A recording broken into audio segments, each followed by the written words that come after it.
Hi, I'm here to ask you if you have been feeling overwhelmed lately.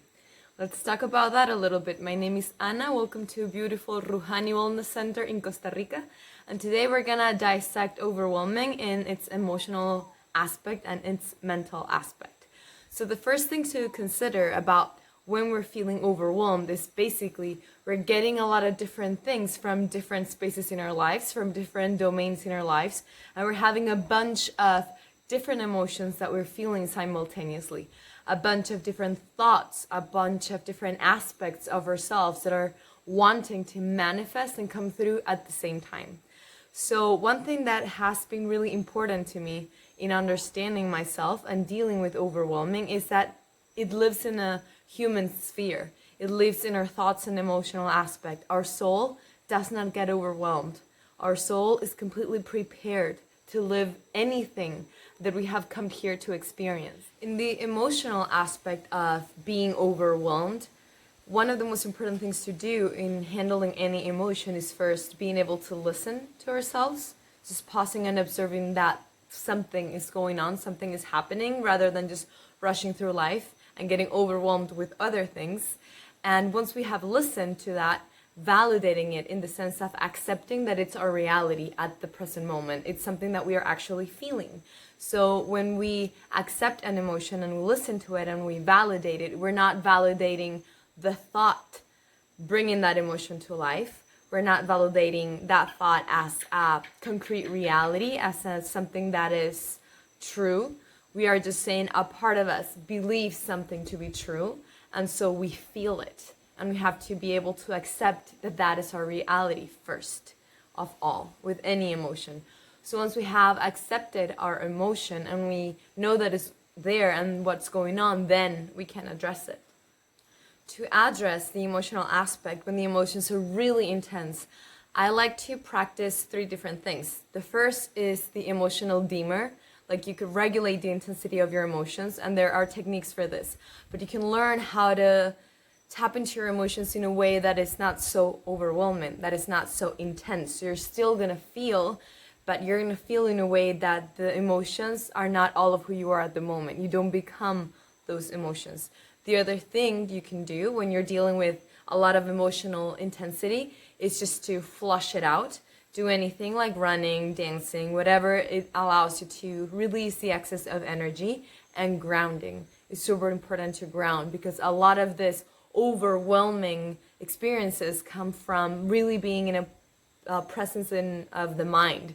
We're in a mental sphere. So the mind creates more trouble, and so we feel overwhelmed. So grounding the energy from the mind into the body is another technique that is very important. Which brings us to the mental aspect of being overwhelmed. So just to get clear, the emotions and the mind, it's not like they're 2 separate things. It's a whole thing that comes together. But in terms of talking about it and being able to dissect it, to explain it to ourselves and kind of notice what's going on with us, is nice to separate things a little bit. So when it comes to the mental aspect of this being overwhelmed, I've always liked this way of distinguishing or categorizing that goes this way. So we have something that is complex, like life or humans, right? Complex meaning that it has a bunch of different aspects to it. So it's complex, and that's the way it is. And it's in its own complexity, it just works. It solves itself out like a car. It's a complex machine, but it works, it goes. So when you have something that is complex and you do not have enough information, then it turns into something confusing, because we don't really know what to do about it. There's something foggy about it, about this complex thing. I can't understand it. I am missing components. Now, when we have too much components to something that is already complex in itself, then we're making it complicated, and the mind loves it because it gives it so much material to work on.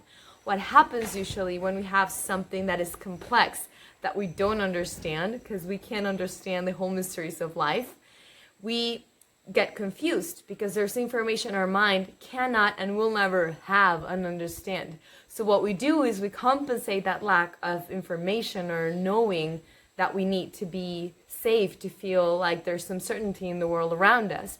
We compensate the lack of information by making things up. We get a lot of information from external opinions, from the social media, from the news. We begin to charge ourselves up with excess of information, and we get complicated within our own mind. And then the emotional response to this complication that we created is to feel overwhelmed. So what can we do when we get overwhelmed? In a mental space, we are creating our own issues and we get overwhelmed by them.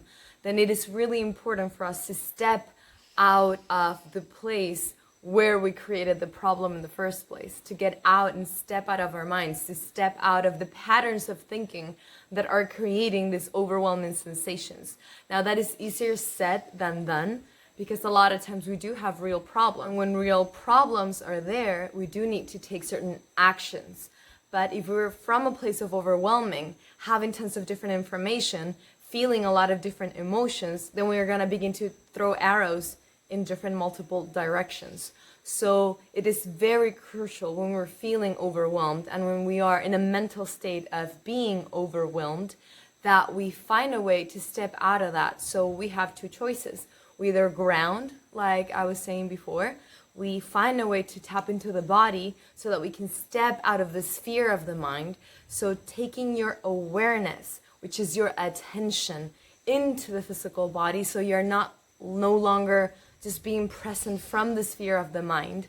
Or you can go into meditation and try to detach from patterns of thought and patterns of beliefs and patterns of thinking, which is another way to step out of your mind.